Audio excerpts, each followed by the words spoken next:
You know, in rural Uganda, sometimes the biggest thing standing in the way of a child's education isn't a lack of ambition, it's the lack of a pen. Today, we're diving into a grassroots initiative that's tackling this problem head-on, building a bridge to a brighter future for kids who are way too often overlooked. Just listen to this quote from the Kyazinam Foundation's appeal letter. It really hits you, doesn't it? We're not talking about some huge abstract problem. We're talking about the simple, tangible things that can stand between a kid and her dream of, say, becoming a nurse. It just perfectly frames the challenge they decided to take on. And this picture, this really shows you the human side of that reality. A lack of basic supplies isn't just an inconvenience. It can literally mean a child gets sent home from school, falls behind, and maybe eventually just drops out. The Kyazinam Foundation saw this wasn't just one kid's story, it was a pattern affecting an entire community. Okay, so you see this huge problem. What do you do? Where do you even start? Well, instead of trying to boil the ocean, the foundation focused its efforts with, like, surgical precision. They developed a super-targeted mission centered on a specific group of children in a very specific area. It all started with this one number, 10. Instead of, spreading their resources super thin across a huge region, they identified 10 specific villages deep in the Nawekona sub-county. These are true grassroots communities, often far from the focus of any larger aid programs. And in each of those 10 villages, they worked with local leaders, the people who really know the community, to find exactly 10 of the most vulnerable children. The focus was specifically on orphans and the kids of single mothers. Households where the financial pressure is just immense and the risk of dropping out of school is the highest. So you do the math, right? 10 villages, 10 kids each. That brings us to this number, 100. That's the total number of children this initial project is designed to support. 100 kids who will get a full year's worth of scholastic support, making sure they can stay in the classroom and just focus on learning. Now here's what I think is really cool. The meticulous planning. This isn't just about collecting donations and handing out supplies. No way. They created this detailed, 6-phase blueprint designed for long-term sustainable impact.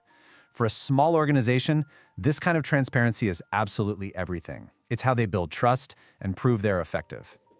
And you can see that structure right here. It flows so logically from the initial concept, which was born from actually talking to the community, all the way to fundraising, a crucial pilot study, careful beneficiary selection, and finally, the launch. This systematic approach just shows a deep commitment to accountability and, to getting it right. And they put it all on a clear timeline. So check this out. The program officially kicked off in January. The first couple of weeks were all about mobilizing the communities and working with local leaders. The third week was for getting all the materials, buying in bulk to save costs. And it all leads up to May 25th, the official implementation day, when the kits are actually distributed. But of course, a plan this awesome needs resources. And for any community project, especially when you're asking people for support, transparency is key to building trust. So let's look at the numbers and see exactly where the money is going. The total project budget is 16 million Ugandan shillings. Now to put that into perspective, that's roughly 4,300 US dollars. This is the goal, the amount required to provide that comprehensive support for all 100 children for the entire year. And this budget breakdown is incredibly telling. The overwhelming majority, we're talking 14 million shillings, goes directly to the supplies for the kids. The rest covers the absolute essentials, like transportation to get to these remote villages and coordinating the distribution event. It is a lean, mission-focused budget, no fluff. And here's how a big number like 16 million becomes so achievable.